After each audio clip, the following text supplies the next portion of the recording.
सबसे पहले है तेजकर्ण या दुलेराय, एक ही बात है। इसके बीच 2-3 शासक आते हैं, उनको बाद में देखें। फिर इंपॉर्टेंट शासक आता है भारमल। भारमल का पुत्र है भगवंत दास, भगवंत दास का पुत्र है मानसिंह। पहले हम इतनों को ही देखते हैं, बोर्ड पर इतने ही आएंगे। कछवाओं का जो शासन था वो दोस्तों इस साइड में था, यहां डुडाड़ के आसपास। इधर पड़ता है नरवर। माता सीता के 2 पुत्र थे, एक का नाम लव था, एक का नाम कुश था। कुश के वंशज जो आगे चले वो कुशवा कहलाए, और कुशवा से बना हुआ शब्द है कछवा। यानी कछवा अपने आप को भगवान राम के पुत्र मानते हैं, कुश भगवान राम के पुत्र कुश के वंशज मानते हैं। इन्हें कुश यानी इन्हें कहा जाता है रघुकुल तिलक, रघुकुल तिलक। मेवाड़ के महाराणाओं को कहा जाता है हिंदवा सूरज, और इन्हें कहा जाता है रघुकुल। इनका आदर्श वाक्य है यतो धर्मस्य ते जयते। उन सिसोदियों का या मेवाड़ के महाराणाओं का आदर्श वाक्य है जो दृढ़ राखे धर्म ताहि राखे करतार। इनको रीडिंग मारते रहना, ये नहीं लिखे जाएगा, मैं इतने फास्ट बोल रहा हूं, बस इनको आप सुन लेना 2-3 बार। इसके बाद में कछवाओं में सबसे तेज शासक था तेजकर्ण, बहुत ज्यादा सुंदर था। सुंदर को बोलते दुला, तो नाम हो गया दुलेराय। इसने क्या किया, तेजकर्ण या दुलेराय ने दौसा के अंदर बड़ गुजरों को हराकर 1137 में अधिकार कर लिया और अपनी प्रारंभिक राजधानी बनाई दौसा। दौसा के नजदीक एक स्थान है मांझी। मांझी को जीत के इसका नाम कर दिया रामगढ़, और यहां एक माता का मंदिर बनवाया जिसका नाम है जमवाय माता। ये कछवाहों की कुल देवी है। कछवा वंश का संस्थापक तेजकर्ण या दुलेराय है, यानी कछवा वंश का संस्थापक हो गया, कछवा वंश का संस्थापक हो गया तेजकर्ण। चौहान वंश का संस्थापक वासुदेव। रणथंबोर के चौहानों का गोविंद है, जालोर के चौहानों का कीर्तिपाल है।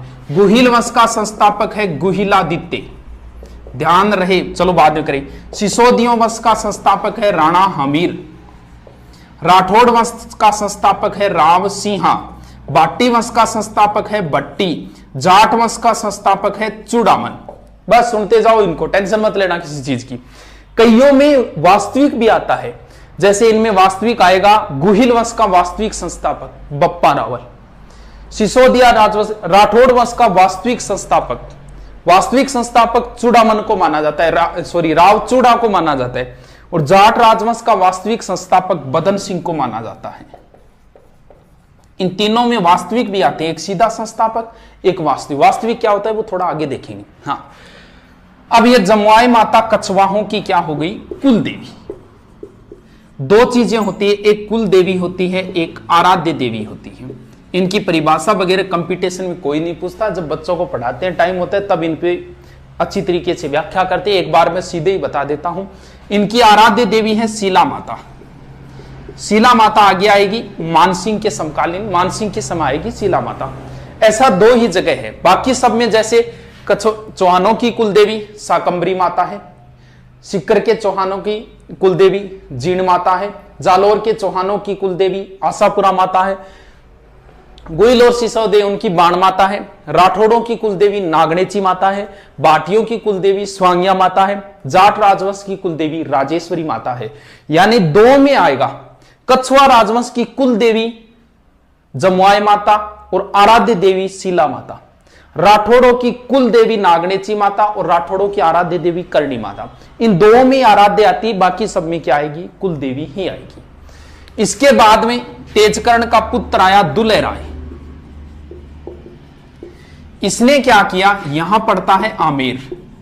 आमेर में उसने मीणाओं को हरा के आमेर पे अधिकार कर लिया। कब गुरुजी, 1207। और राजधानी किसको बना ली, आमेर को। आमेर राजधानी तब तक रहेगी जब तक जयपुर नहीं बनेगा, 1727 तक। यानी कछवाओं की प्रारंभिक राजधानी दौसा होगी, दूसरी रामगढ़ होगी, तीसरी आमेर, चौथी और फाइनल राजधानी होगी जयपुर। इसके बाद में शासक जो आएगा उसका नाम है रामदेव। इसने आमेर में एक महल बनवाया था, कदमी महल। और इस कदमी महल में आमेर राजाओं का राज तिलक होता था। जोधपुर के राठौड़ राजाओं का जो राज तिलक होता था वो श्रृंगार चौकी नामक स्थान पर होता था। ध्यान रहे, श्रृंगार चौरी अलग है, चौकी अलग। चौरी तो चित्तौड़गढ़ दुर्ग में है और चौकी जो है वो जोधपुर दुर्ग में है। इसके अलावा मेवाड़ के महाराणाओं का राज तिलक पानेड़ा नामक स्थान पर होता था। तीनों का कई बार राज तिलक भी पूछ लेते कि कौन करते थे। एक चीज ध्यान रखना हमेशा, जिस क्षेत्र में जिस जाति का बाहुल्य ज्यादा होगा उसे साथ लेके चलना पड़ेगा, वरना आप शासन नहीं कर पाओगे। जयपुर में मीणा सर्वाधिक है तो जयपुर राजाओं के राज तिलक मीणा करते थे। मेवाड़ में भील ज्यादा है, मेवाड़ राणाओं के राज तिलक भील करते थे। और बीकानेर राजाओं के राज तिलक गोदारा जाट करते थे। तीनों का आता है, बाकी का उल्लेख नहीं आता कि भी कौन करता था। आगे देखते हैं, बस इनको 2-3 बार पढ़ना आप। पहली बार इसको देखना, अगर दूसरी बार शॉर्ट में नोट्स बनाओ तो दूसरी बार बनाना। इसके बाद में आएगा पृथ्वीराज कछवा। पृथ्वीराज कछवा, इसने आमेर को 12 भागों में बांट दिया और आमेर 12 कोटड़ी नाम से प्रसिद्ध हुआ। और खानवा युद्ध में सांगा की सहायता के लिए पृथ्वीराज कछवा गया था, वो हम सांगा के संदर्भ में पढ़ेंगे। इसके बाद में जो शासक है वो है भारमल। भारमल का एक ही प्रश्न है ज्यादा इंपॉर्टेंट, वही पूछा गया। आमेर का शासक भारमल है और उस समय दिल्ली का था अकबर। भारमल 1556 में मजनू खां के सहयोग से अकबर से मुलाकात हुई, कोई समाधान नहीं हुआ था। अकबर जियारत के लिए, जियारत क्या होती है, ये जात होती है एक तरीके, हम जात बोल देते हैं, जैसे हम हनुमान जी के जाए वो जात है और मुस्लिम भाषा में जियारत है। इसने एक नीति अपनाई थी सुलह कुल, वो नीति वगैरह नहीं पढ़ेंगे, अपने प्रश्नों पे आते हैं सीधे। अकबर जियारत के लिए अजमेर जा रहा था ख्वाजा साहब के, और यहां सांगानेर में रुका। और सांगानेर में भारमल अकबर से मिलने के लिए आया 1562 में और अधीनता स्वीकार की। सबसे ज्यादा जो इसका प्रश्न भारमल का आज तक पूछा गया वो यही पूछा गया। मुगलों की अधीनता स्वीकार करने वाला राजस्थान का प्रथम शासक भारमल। प्रथम शासक भारमल, प्रथम रियासत आमेर और प्रथम वंश कछवा।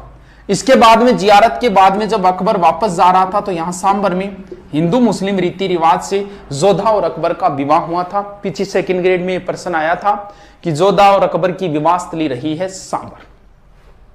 इसके बाद में भारमल मुगल दरबार में ये अधीनता स्वीकार कर ली थी, कुछ ना कुछ गिफ्ट देंगे। इन्होंने भारमल को 5000 की मनसबदारी दी। ये राजस्थान का प्रथम मनसबदार है। प्रथम अधीनता स्वीकार करने वाला भी भारमल है, वैवाहिक संबंध करने वाला भी भारमल है और राजस्थान का प्रथम मनसबदार भी भारमल है। सर मनसबदार क्या है? ये एक प्रथा है जो मुगलों ने मंगोलों से ली थी, यानी इससे पद का पता चलता था। नीचे से नीचे मनसबदारी 10 की और ऊपर से ऊपर होती थी 10,000 की। 5,000 से ऊपर की मनसबदारी सिर्फ शहजादों को मिलती थी, जबकि जहांगीर सलीम को मनसबदारी 12,000 की थी। यह राजस्थान का पहला मनसबदार है भारमल 5,000, और भगवंदास को भी मनसबदारी मिली थी 5,000 की। मान सिंह को सर्वाधिक मिली थी 7,000 की पहली बार। अकबर के दरबार में 2 ही व्यक्तियों को 7,000 की मनसबदारी थी, एक मान सिंह को, एक मिर्जा अजीज कोका को। इसके बाद भारमल ने एक कस्बा भी बसाया था दौसा के अंदर, लवाण कस्बा, और एक मस्जिद भी बनवाई थी जयपुर में, आमेर में जामा मस्जिद। जयपुर तो भी बना नहीं है, ठीक है। भगवंदास की विशेष बात नहीं, एग्जाम में कभी नहीं पूछी गई है। महाराणा प्रताप को समझाने के लिए तीसरे अभियान के रूप में गए थे और चित्तौड़गढ़ के तीसरे साके के समय अकबर के साथ थे भगवंदास जी। इसके बाद में भगवंदास जी की पुत्री थी जिनका नाम था मानबाई। इनका विवाह सलीम से हुआ जिनसे खुसरो का जन्म हुआ। इसके बाद में जो इंपॉर्टेंट शासक आता है वो है मानसिंह।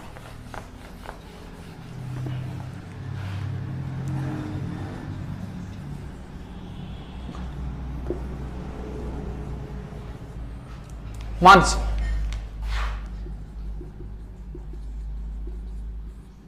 ऊपर कौन है? अकबर। देखो मानसिंह जब बच्चा था तभी चला गया था अकबर के दरबार में, लगभग 11-12 वर्ष की उम्र में। पहली बार मुलाकात हुई और पहली बार मानसिंह अकबर के साथ रणथंबोर अभियान पे गया था। सुरजनहाड़ा था, वहां उन्होंने चतुरता दिखाई। मानसिंह बचपन में चला गया था, बहुत लंबी सेवा की, लगभग 50 से 55 वर्ष। इतनी लंबी सेवा करने का मतलब पुत्र, अकबर इन्हें अपना पुत्र मानता था, फर्जंद मानता था। एग्जाम में फर्जंद ही पूछा जाएगा, पुत्र नहीं पूछा जाएगा। फर्जंद उपाधि किसकी थी, किसने दी, मान सिंह को। मान सिंह को छोटे मोटे अगर काउंट कर दे तो 67 युद्धों में भाग लिया था मान सिंह ने।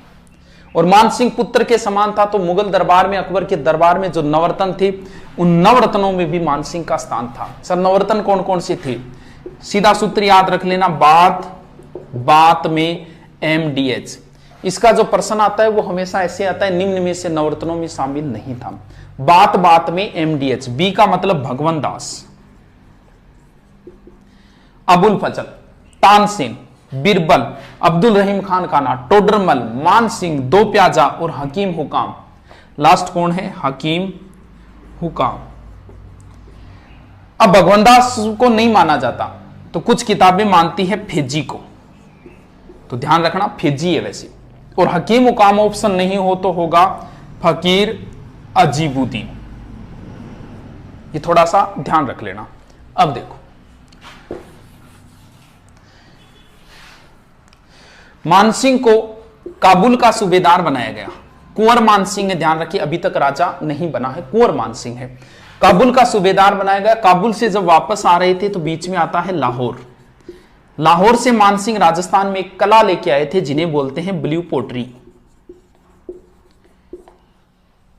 ब्लैक पोट्री कोटा की है, कागजी पोट्री अलवर की है और ब्लू पोट्री है जयपुर की।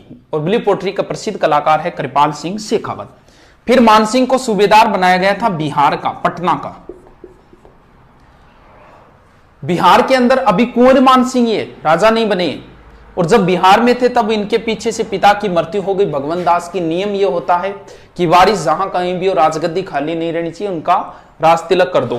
तो मानसिंह का पहली बार राज तिलक जो है वो पटना बिहार में हुआ था। इसके बाद में मानसिंह जी को 3 बार सूबेदार बनाया गया बंगाल का। बंगाल को मानसिंह जी ने 3 भागों में बांटा और बंगाल में मानसिंह जी के 3 पुत्र मारे गए। 3 बार सूबेदार, 3 पुत्र मारे गए, 3 भागों में बांटे। 3 भागों के नाम बताओ सर। वीर, मान, सिंह। वीर भूमि, मान भूमि, सिंह भूमि, ये 3 पार्टों के नाम है। 3 भागों में जो बांटे थे वो नाम है। 3 पुत्र मारे गए, तो उनमें से एक ही पुत्र का नाम याद रखना है जिसका नाम है जगत सिंह। क्यों गुरुजी? जगत सिंह की याद में मान सिंह की पत्नी और जगत सिंह की मम्मी कनकावती ने जगत शिरोमणि मंदिर बनवाया था। बताते हैं ये जगत शिरोमणि मंदिर में भगवान कृष्ण की मूर्ति है, वह मूर्ति है जिसकी बचपन में मीरा पूजा करती थी। इसके बाद में बंगाल का क्लाइमेट सेट नहीं हुआ था मानसिंह के, तो बंगाल की देखरेख अजमेर रहकर की थी। इसके बाद में यहां जो शासक था एक केदार सिंह। बताते हैं केदार के पास शिला माता की मूर्ति थी। शिला बोलते हैं पत्थर को, वैसे पत्थर के ऊपर मूर्ति है तो शिला माता नाम है। अलग अलग कहानियां आती है शिला माता की, हम शॉर्ट में जो पर्सन है वो ध्यान रखते हैं, कहानियां तो फुर्सत के समय की होती है। शिला माता जो है, बताते हैं शिला माता की विशेषता थी, अगर शिला माता की पूजा करके कोई मैदान में आ जाए तो उसकी निश्चित जीत होगी। और मानसिंह जी ने बीच में विदन डाला और शिला माता की मूर्ति छीन ली। कुछ बताते हैं केदार को हराया, इसने अपनी पुत्री का विवाह किया मानसिंह से और शिला माता की मूर्ति दे दी थी। और शिला माता की मूर्ति मानसिंह जी ले आए आमेर में और यहां मंदिर बनवाया शिला माता। शिला माता की विशेषता यह है कि इनके 2.5 प्याला शराब चढ़ता है। वैसे जीन माता की भी 2.5 प्याला चढ़ता है। 2.5 शाखा जैसलमेर के है और 2.5 दिन का झोंपड़ा अजमेर के अंदर है। इसके बाद में अकबर के बाद में बादशाह बन गया जहांगीर। जहांगीर से विद्रोह किया था इसके पुत्र खुसरो ने। खुसरो मानसिंह का भांजा था और खुलकर पक्ष लिया था मानसिंह ने खुसरो का। इस वजह से जहांगीर नाराज हो गया था। मानसिंह को दक्षिणी अभियान में एलियचपुरा में भेजा, जहां मानसिंह जी की मृत्यु हो गई। इसके बाद में आगे के शासक देखते हैं। फास्टली है ये, रीडिंग मार रहा हूं, प्रूफ रीडिंग है ये, कोई स्लो नहीं है। स्लो का टाइम ही नहीं रहा है, 2 दिन तो पूरे बचे हैं और पूरी इतिहास की रीडिंग मारूंगा। स्लो वाली अब कोई बात नहीं रही है, स्लो करके तो आपका टाइम खराब करना है। इनके बाद में जो शासक आएंगे, मिर्जा राजा जयसिंह, सवाई जय सिंह, ईश्वर सिंह और माधो सिंह। ये शासक आएंगे। देखो इन दोनों को साथ में कंपैरिजन में देख लेते हैं, मिर्जा राजा जयसिंह की क्या बात है और सवाई जयसिंह की क्या बात है, आराम से याद हो जाएगा। देखो हमेशा ध्यान रहे, इन दोनों का जब भी प्रश्न आएगा दोनों ऑप्शन देगा। जैसे वो आपसे पूछेगा बिहारी किसके दरबार में था तो दोनों ऑप्शन देगा। अगर वो आपसे पूछा पुरंदर संधि किस किस के बीच, दोनों ऑप्शन देगा। वो हुरडा सम्मेलन की अध्यक्षता किसने की, दोनों ऑप्शन देगा आपको। देखो ऐसे याद करेंगे, एम पहले आता है, मिर्जा राजा पहले हुआ है, एस बाद में आता है, सवाई जयसिंह बाद में हुआ है। मिर्जा राजा जयसिंह, इसमें 3 शब्द है। इसने 3 मुगल बादशाहों की सेवा की, जहांगीर, शाहजहां और औरंगजेब। सह से सवाई, सह से साथ, इसने 7 मुगल बादशाहों की सेवा की। अब जो प्रश्न ध्यान करना है वो देखो, सवाई जयसिंह का शासनकाल है 1621 से 67, यानी 46 साल शासन किया। 3 प्रश्न बनते हैं। मुगलों की सबसे लंबी सेवा करने वाला शासक तो है मानसिंह, 50 से 55 वर्ष, क्योंकि मानसिंह ने मुगलों की लंबी सेवा की, लेकिन राजा ज्यादा समय तक नहीं रहा। राजा रहा था 1589 से 1614, यानी कितने हो गए, लगभग 25 साल। यहां देखो 46 वर्ष। सबसे लंबा शासन करने वाला कछुआ राजा मिर्जा राजा जयसिंह, और सर्वाधिक बादशाहों की सेवा करने संख्या, मानसिंह ने 2 ही मुगल बादशाहों की सेवा की थी, अकबर और जहांगीर की। इधर देखो 7 ऐसे हो गए क्योंकि औरंगजेब के बाद में मुगल साम्राज्य का पतन हो गया था। कोई 1 साल रुका, कोई 2 साल रुका। अब देखो इनका,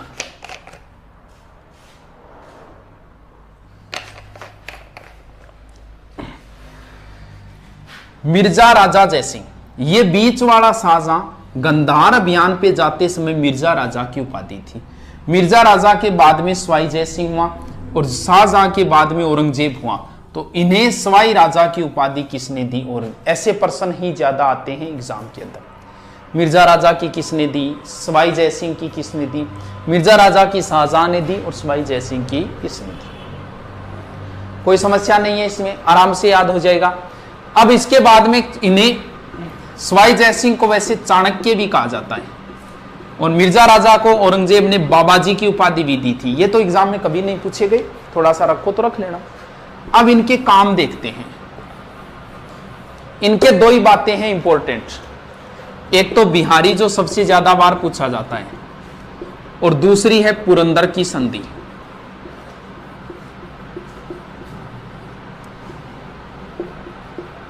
प्रश्न फिक्स है, बिहारी किसके दरबार में था, मिर्जा राजा जयसिंह, पहले वाले के, सवाई के नहीं।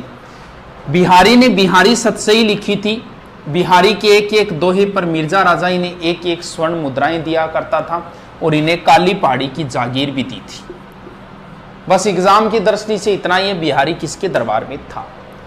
पुरंदर की संधि 22 जून या 16 जून दोनों ही सही है, 1665, वेरी इंपॉर्टेंट संधि। शिवाजी को 44,000 सेना लेके गया था, औरंगजेब ने भेजा था मिर्जा राजा जयसिंह को 44,000 सेना देके, और शिवाजी को पुरंदर के किले में घेर लिया। इसके बाद में संधि हुई। संधि के तहत 35 में से 23 दुर्ग औरंगजेब को दिए थे, यह प्रश्न पूछा जा चुका है।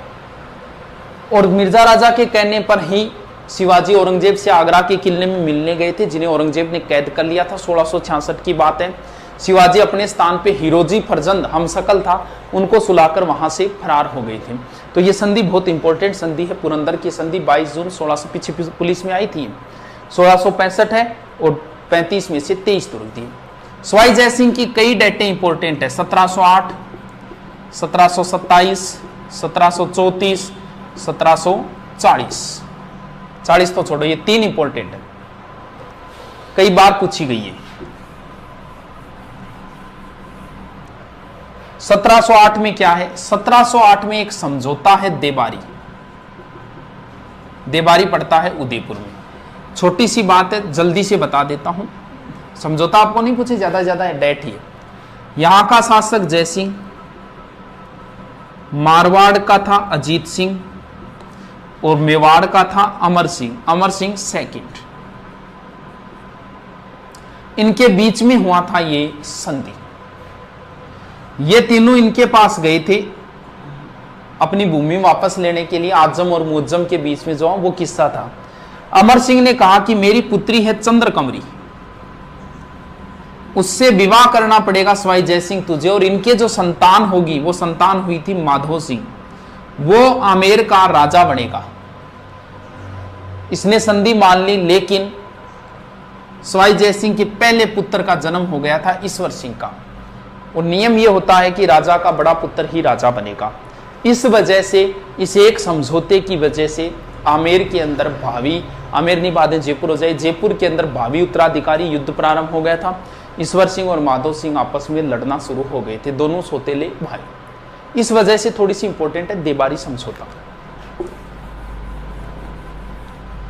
1727 इज वेरी इंपॉर्टेंट डेट। 18 नवंबर 1727 जयपुर की स्थापना। जयपुर की नींव पंडित जगन्नाथ ने रखी, और जयपुर का वास्तुकार विद्याधर भट्टाचार्य था।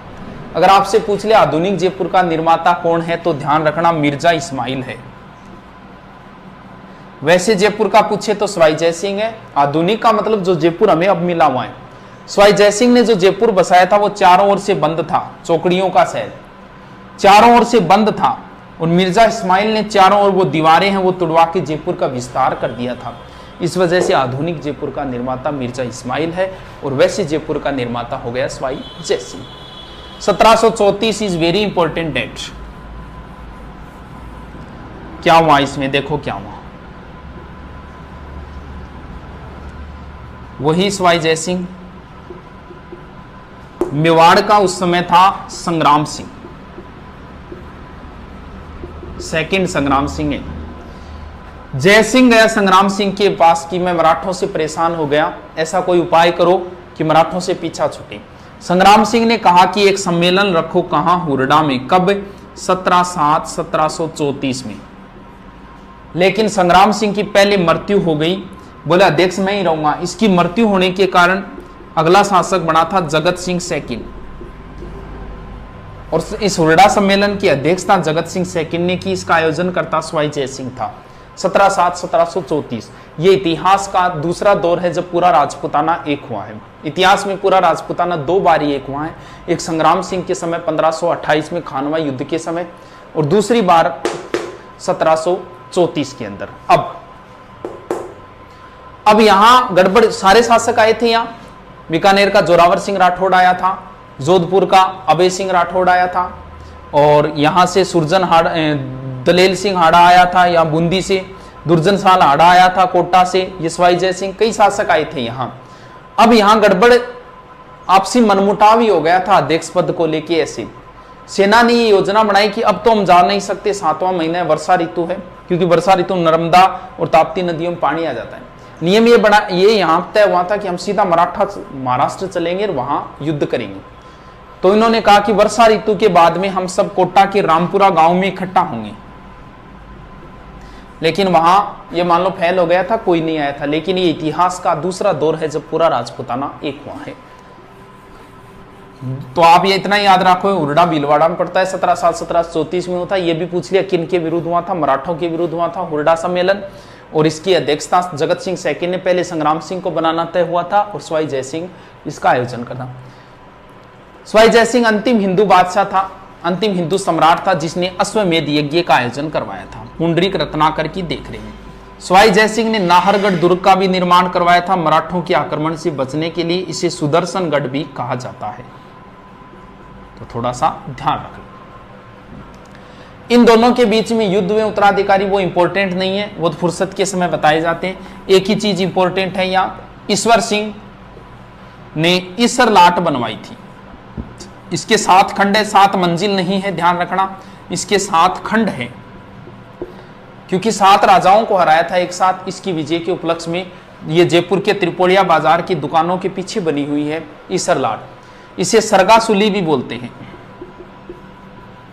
सरगासुली का अर्थ होता है स्वर्ग को छूने वाली, यानी ये ऐसी लगती है जैसे भगवान से बात कर रही हो, तब इसे सरगासुली भी कहा जाता है। मराठा था, मराठा यहां तक पहुंच गया था, इसका सेनापति ने इसके साथ विश्वासघात किया और ईश्वर सिंह ने ईसर लाट से कूदकर आत्महत्या कर ली थी। आनन फानन में जल्दबाजी में ईश्वर सिंह का यही दाग संस्कार हुआ। दाग संस्कार की एक सेपरेट जगह होती है प्रत्येक की। जयपुर के सभी राजाओं का दाग संस्कार गेटौर में होता था। ईश्वर सिंह को छोड़कर बाकी सभी राजाओं की छतरियां गेटोर में है। कछवाओं की गेटोर में हो गई। मेवाड़ के महाराणाओं का दाग संस्कार आहड़ में होता था, जिसे महासतियों का टिल्ला बोलते हैं। राठौड़, जोधपुर के राठौड़ों का कागा की छतरियां हैं। बीकानेर वालों की देवकुंड की छतरियां हैं। और जैसलमेर के राजाओं की छतरियां हैं बड़ा बाग जैसलमेर के। इसके बाद में बाकी का तो उल्लेख नहीं आता। कोटा की है सारबाग की छतरियां। ये लिख लेना, मैं जल्दी जल्दी बोल रहा हूं। यानी हमने कितने पढ़ लिए, अब 2-3 एक और बचे हैं। कौन कौन से बचे हैं, कहां तक पूछे सवाई जी? ईश्वर सिंह, माधो सिंह, इसके बाद में है प्रताप सिंह, जगत सिंह, राम सिंह, माधो सिंह। ये माधो सिंह सेकंड है और लास्ट है मान सिंह सेकंड है। Pratap Singh is very important. Pratap Singh की एक उपाधि है ब्रजनिधि। ध्यान रहे, ब्रजराज, ब्रज का राजा, ब्रज के राजा थे जाट। ये जाट शासक बदन सिंह की उपाधि है ब्रजराज, जबकि ब्रजनिधि उपाधि प्रताप सिंह जी की है। इनके समय तमाशा लोकनाट्य भी प्रारंभ हुआ था। इनकी सबसे अच्छी कृति वो ये है, ये क्या है सर? ये हवा महल है, 5 मंजिला है। नाम याद करो तो कर लेना, शरद रतन विचित्र हवा प्रकाश, शरद रतन विचित्र और प्रकाश और हवा, लास्ट है हवा मचिन। 953 खिड़कियां, 152 झरोके इसके अंदर। इसका शिल्पी था लालचंद। हवा महल की नींव नहीं है, गागरोन दुर्ग के भी नींव नहीं है, इसके भी नींव नहीं है। जैसलमेर दुर्ग में चुनने का प्रयोग नहीं हुआ है और चोमू का दुर्ग भूमिगत दुर्ग है। ये थोड़े से अटपटे से, थोड़ा ध्यान रख लेना। इनको 22 संख्या बहुत पसंद थी। 22 ही विद्वान थे, 22 ही कवि थे इनके दरबार में, जिन्हें बोलते हैं गंधर्व 22। ये थोड़ा ध्यान रखना। गंधर्व जैसे नवरत्न थे ना, वैसे गंधर्व 22 प्रताप सिंह के दरबार में थे। और इनके संगीत गुरु चांद खां थे। जगत सिंह को जयपुर का बदनाम राजा कहा जाता है। रसकपुर की वेश्या के कारण बताते हैं, ऐसा कोई किस्सा आता है इनका, फुर्सत में बताने वाले किस्से हैं। तो जगत सिंह को बदनाम राजा भी कहा जाता है जयपुर का। और जगत सिंह के समय एक छोटा सा युद्ध हुआ था, गिंगोली का युद्ध, 1807। गिंगोली पड़ता है परबतसर नागौर के अंदर। लंबी कहानी है, थोड़ा सा बस इतना ही याद रख लेना। मारवाड़ के मान सिंह और जगत सिंह के मध्य हुआ था। राम सिंह बहुत इंपॉर्टेंट है। Ram Singh second, school, college, घर, बांध, बाग, हॉल, सिनेमा हॉल और कलर, ये सब राम सिंह के। 2-3 बार बोलोगे ना, स्कूल, कॉलेज, घर, बांध, बाग, hall, home, cinema hall, colour, सब राम सिंह ने करवाए थे। स्कूल कौन सी स्कूल? मेयो कॉलेज, नाम कॉलेज है, स्कूल ही है वो। स्कूल ऑफ आर्ट्स की स्थापना राम सिंह के समय हुई। महाराजा कॉलेज राम सिंह। चिड़ियाघर जयपुर में पहला खुला था, राजस्थान का, राम सिंह। बांध अपने ही नाम पर है, रामगढ़ बांध। बाग अपने ही नाम पर है, रामबाग और Ramniwas Bagh. Hall Albert hall का निर्माण करवाया। सिनेमा और राजस्थान का पहला या भारत का, उत्तरी भारत का पहला फारसी थिएटर इन्हीं के समय खुला था। और कलर का मतलब जयपुर को उन्होंने गेरुआ या गुलाबी रंग में रंगवाया था। ठीक है, अगला कौन सा है? माधो सिंह सेकंड। 2 और 9, इन्होंने नाहरगढ़ में अपनी पासवान रानियों के लिए 9 महल बनवाए थे माधो सिंह ने। और क्या है, ये इंग्लैंड जा रहे थे एडवर्ड सप्तम के राज्यारोहण में। उस समय एक हमारी रिवाज होती थी कि कोई अगर विदेश का पानी पी ले तो उसका धर्म भ्रष्ट हो जाएगा। तब बताते हैं ये विदेश गए थे, वहां चांदी के 2 पात्र बनवाए, एक ओलंपिया नामक जहाज बुक करवाया था, उसे गंगाजल से धोया, इसमें गंगाजल भरकर ले गए थे। और यानी ये जो चांदी के पात्र है जो वर्तमान में सिटी पैलेस है और गिनीज बुक में रिकॉर्डेड है। लास्ट शासक मानसिंह जो आजादी के समय थे, इनकी ये पोलो के खिलाड़ी थे और इनकी मृत्यु भी पोलो खेलते समय। इनकी पत्नी थी गायत्री देवी। पीछे पुलिस में प्रश्न आया था कि भारत की अंतिम राजमाता, तो वैसे अगर बात करें तो इनको किताबें लिख देती है भारत की अंतिम राजमाता, लेकिन अभी पिछले महीने अभी हुई थी मृत्यु।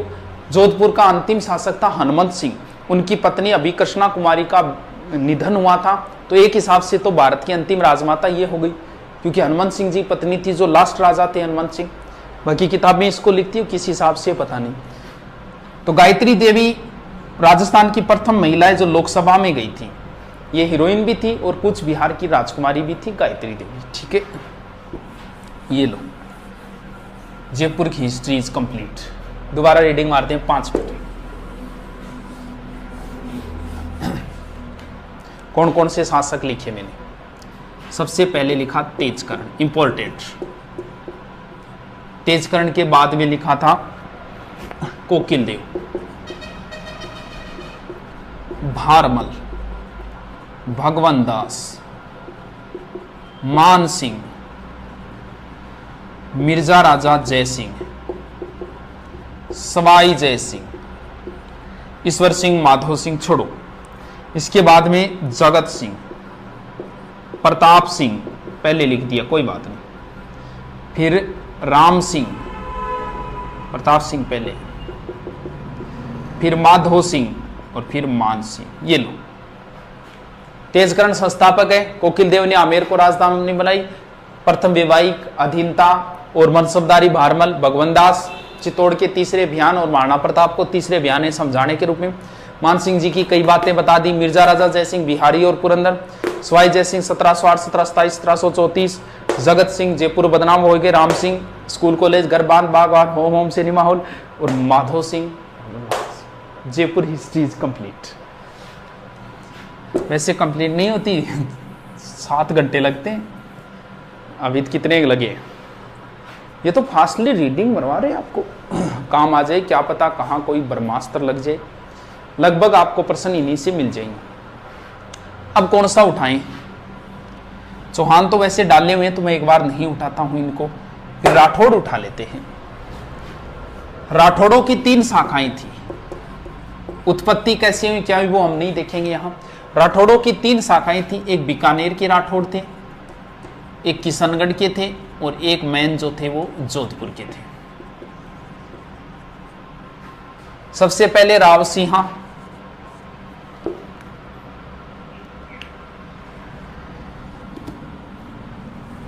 राव सिंहा, उसके बाद दूहड़,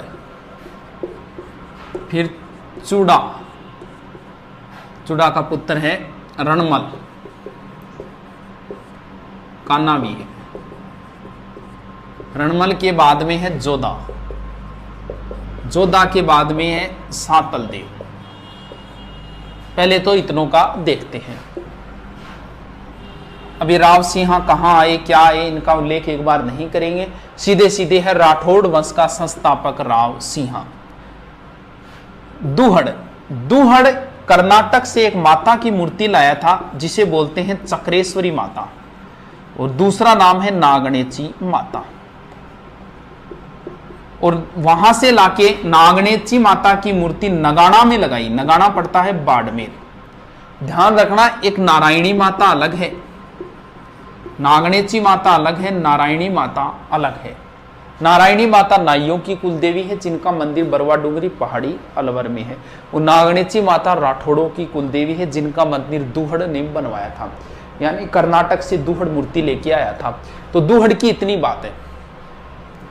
मंडोर जो है वो पहले गुर्जर प्रतिहारों के अधीन था। प्रतिहार शासक था इंदा, इसके अंडर में था, और तुर्कों ने अधिकार कर लिया।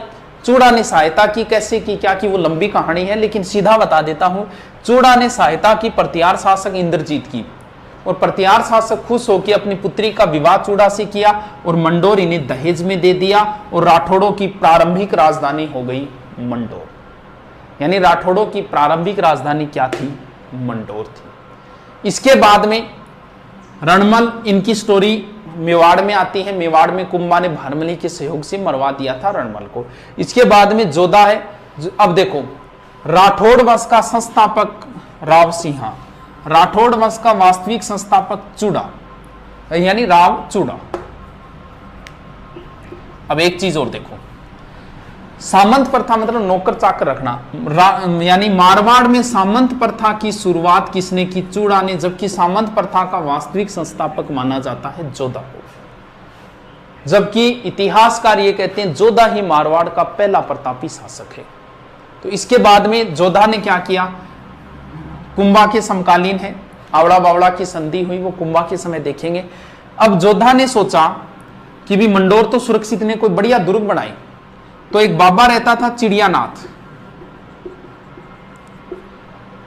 जोधा यहां आया और बाबा जी से कहा कि आप ये स्थान छोड़ दो, कोई दूसरी जगह मैं आपको दे दूंगा और यहां मैं दुर्ग बनाऊंगा। लेकिन बाबा ने मना कर दिया। अब जिदबाद के अंदर बाबा बोला ठीक है तू दुर्ग तो बना ले, कोई बात नहीं, लेकिन जैसे ही नींव रखेगा यहां का पानी सूख जाएगा। तब जोधा की टेंशन शुरू हो गई। तब किसी ने राय दी कि आप इस दुर्ग की नींव करणी माता से रखवाओ। तो करणी माता का नाम उस समय बचपन का नाम रिधिबाई था। तो बाद में दुर्ग बना 1459 और करणी माता ने इस दुर्ग की नींव रखी थी। और यहाँ राजा राम भामी को, क्योंकि पहले एक परंपरा मानी जाती थी राजपूतों में कि अगर किसी जिंदा आदमी को अगर गाड़ दिया जाए तो उस वंश का राज उस पर हमेशा रहेगा। ऐसे नहीं है, जिंदा आदमी वो तैयार होना चाहिए। तब राजा राम भामी तैयार हुआ था, उसके परिवार को विशेष सुविधा दी गई, जमीनें दी गई। जोधपुर दुर्ग में सिर्फ और सिर्फ राजा राम भामी के परिवार की एंट्री थी, बाकी कोई एंट्री नहीं कर सकता था। तो ये इसी दुर्ग में पीछे वाली साइड में 2 मंदिर बने हुए हैं, एक चामुंडा माता का मंदिर है, एक नागणेची माता का मंदिर है।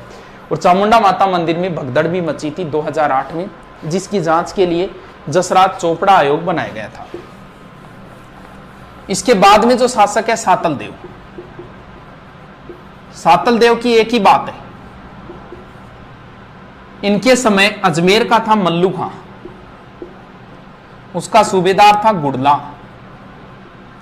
यह गुड़ला पिंपाड़ से 140 कन्याओं को उठा के ले गया था। सातल देव इन्हें वापस छुड़वा के लाया था और उसी दिन से एक नया नृत्य शुरू हो गया था, गुड़ला नृत्य। चेतकर्षण अष्टमी को प्रारंभ होता है ये गुड़ला नृत्य। गुड़ला नृत्य गुड़ला की पुत्री गिंदोली ने प्रारंभ किया था।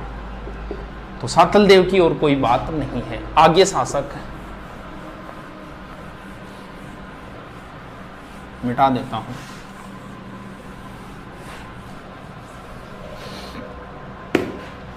आगे शासक राव गंगा, मालदेव, चंद्रसेन, मोटा राजा उदय सिंह,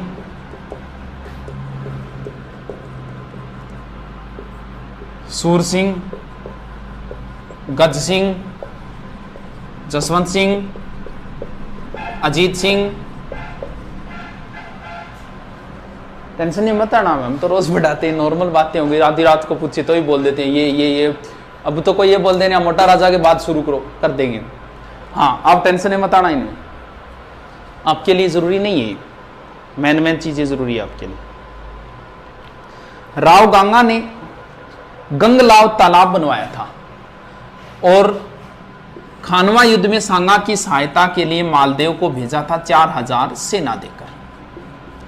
अब इंपॉर्टेंट शासक है मालदेव। मालदेव ने गंगा की हत्या कर दी थी, अपने पिता की हत्या करके सोजत आ गया था और मालदेव का राज्याभिषेक भी सोजत में हुआ था। तो मालदेव मारवाड़ का या राठौड़ों का पितृहंता कहलाता है।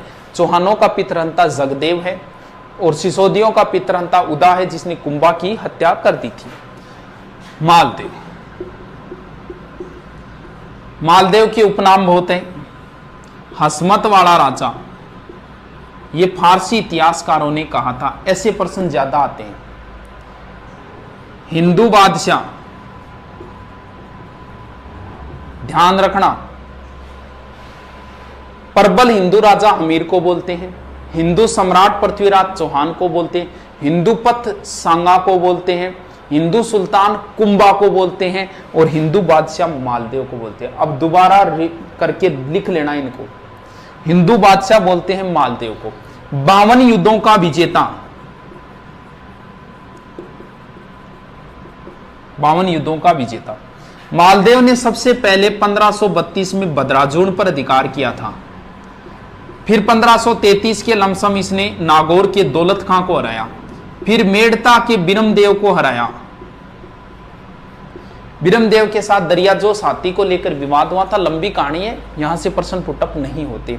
इसके बाद में अपने परिवार वालों पर आक्रमण कर दिया था। किसके ऊपर? बीकानेर। बीकानेर का शासक था जेत सिंह। जेत सिंह मारा गया और कल्याणमल चला गया था इसका पुत्र शेरशाह की सरने। कौन सा युद्ध हुआ था सर? 1542 में पाहेबा साहिबा।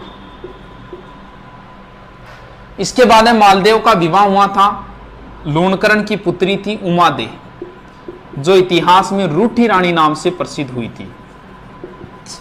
तो आपकी दृष्टि से इतना याद रखना है, रूठी रानी का वास्तव कैसे रूठी, क्या रूठी, लंबी कहानियां हैं, कहानियों के लिए हमारे पास अब टाइम नहीं बचा है। तो रूठी रानी का वास्तविक नाम उमादे, रूठी रानी का वास्तविक नाम था उमा थी। इधर देश में सत्ता पलटती है, शेरशाह से हार गया था कौन, हुमायूं, चौसा और बिलग्राम युद्धों में। हुमायूं सहायता के लिए आया था मालदेव में और मिलन जोगी तीर्थ नामक स्थान पे मिले थे, फिर हुमायूं इधर चला गया था। इस बात पे शेरशाह नाराज हुआ और शेरशाह मैदान में आ गया था, कौन सा, इधर गिरी में लाके सेना डाल दी थी मालदेव ने और सुमेल में सेना डाल दी थी शेरशाह ने। यह युद्ध हुआ था 5 जनवरी 1544। मारवाड़ का सबसे इंपॉर्टेंट, सबसे बड़ा युद्ध यही है। मारवाड़ में वैसे 2 ही युद्ध हुए हैं, एक जिंगोली का युद्ध है और एक ये युद्ध है, जो बड़े युद्ध है, बड़ा यही है, इसलिए ये इंपॉर्टेंट युद्ध है। लगभग एग्जाम में इसके बारे में पूछा जाता है। 1 मिनट,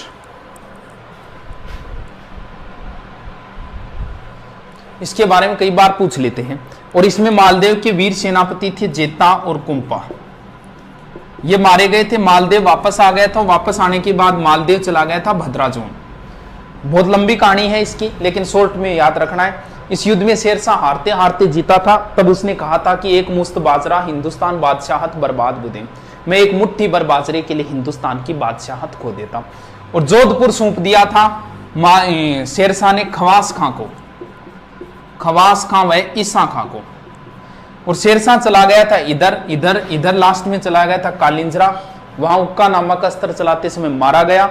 और मालदेव ने दोबारा जोधपुर पर अधिकार कर लिया। शेरशाह का अधिकार जोधपुर पर मात्र 1.5 साल रहा था, 524 दिन। मालदेव ने, मुख्य पुत्र मालदेव का राम था, राम सिंह जिसे बोलते हैं। मालदेव का पुत्र राम, मोटा राजा उदय सिंह और चंद्रसेन। तो चंद्रसेन को शासक बना के चला गया था मालदेव। चंद्रसेन एक इंपॉर्टेंट शासक है एग्जाम की दृष्टि से, क्योंकि मुगलों का विरोध करने वाला प्रथम व्यक्ति है। चंद्रसेन के समय राम चला गया था अकबर के दरबार में। अकबर ने सेना भेजी हुसैन कुल्ली खां के नेतृत्व में, और चंद्रसेन आ गया था कहां, इधर वाली साइड में, यानी सिवाना। सॉरी, पीछे क्या बता दिया, मालदेव गया था सिवाना और चंद्रसेन आ गया था भद्राजोन।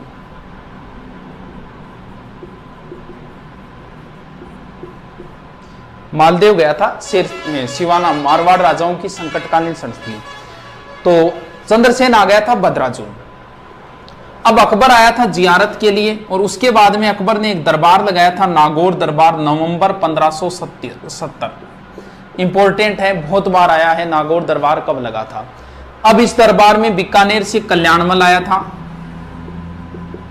जेत सिंह का पुत्र। जैसलमेर से हर्राय भाटी आया था, और वो इधर से सुरजनहाड़ा आया था, कोटा से, बूंदी से सुरजनहाड़ा। और मारवाड़ से राम, उदय सिंह, और फिर चला गया था चंद्रसेन। ये ध्यान रखना कौन कौन आए थे, आजकल ऐसे प्रश्न ज्यादा आते हैं। बीकानेर से कल्याणमल, जैसलमेर से हर्राय भाटी और मारवाड़ से ये। चंद्रसेन के साथ अच्छा व्यवहार नहीं हुआ, चंद्रसेन यहां से भागकर वापस चले गए थे भद्राजोन। बीकानेर का था राय सिंह। 1572 से 74 तक अकबर ने जोधपुर का प्रशासन राय सिंह को सौंपा था। अब चंद्रसेन के उपनाम है पहला, क्योंकि नागौर दरबार 1570 है, महाराणा प्रताप का राज्याभिषेक 72 में हुआ, तो इससे पहले ही चंद्रसेन ने विरोध कर दिया था, इसलिए इन्हें प्रताप का अग्रगामी कहा जाता है। रेऊ नामक इतिहासकार ने कहा है कि